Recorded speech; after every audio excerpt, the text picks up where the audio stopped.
je stroj za lakše peglanje stolnjaka i nadstolnjaka i svog bijelog rublja. Prije smo peglali ručno i to nam je uzimalo jako puno vremena i puno truda i s ovim je puno lakše. U sklopu projekta smo dobili sušilice i perilice jer su stare zastarjele i nisu dobro prale i sušile.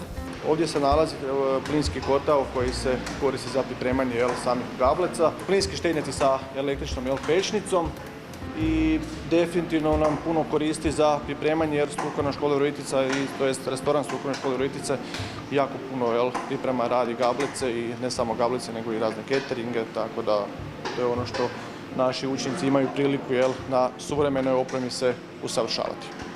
Priliku za usavršavanje na novim strojevima učenici Virovitičke strukovne škole dobili su kao partner na 4-godišnjem projektu Regionalnog centra kompetentnosti Virtuos.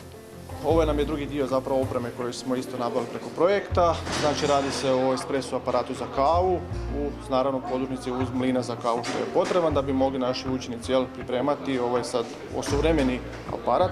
A s ovom novom nam je puno lakše raditi, sve nam nekako brže, lakše je, ne otežava toliko koliko je prošla. Na prošlom imali smo otežani rad.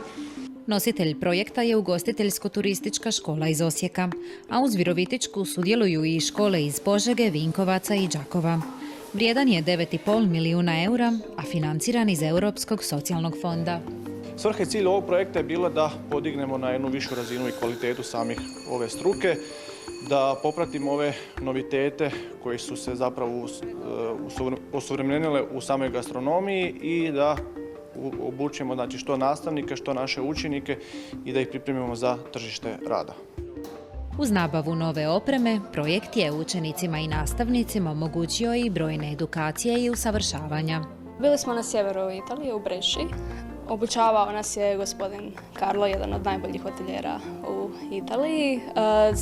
Nastava se sastala većinom od dijela praktičnog u učionicama, ali bilo je tu i terenske nastave. Išli smo u tvornicu kavijara, radili smo kave, učili smo neke koktele nove raditi, učili smo kako poslužiti gosta pravilno, kako pred njemu napraviti, to jest dogotovljavati jelo pred njime.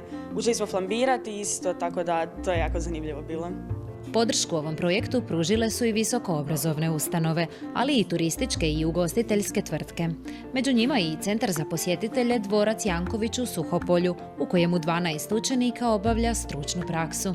Kroz tu stručnu praksu u dvorcu prolaze razne poslovne procese, znači od hotelskog domaćinstva, recepcije, sudjelovanje u raznim eventima, ugostiteljsko posluživanje.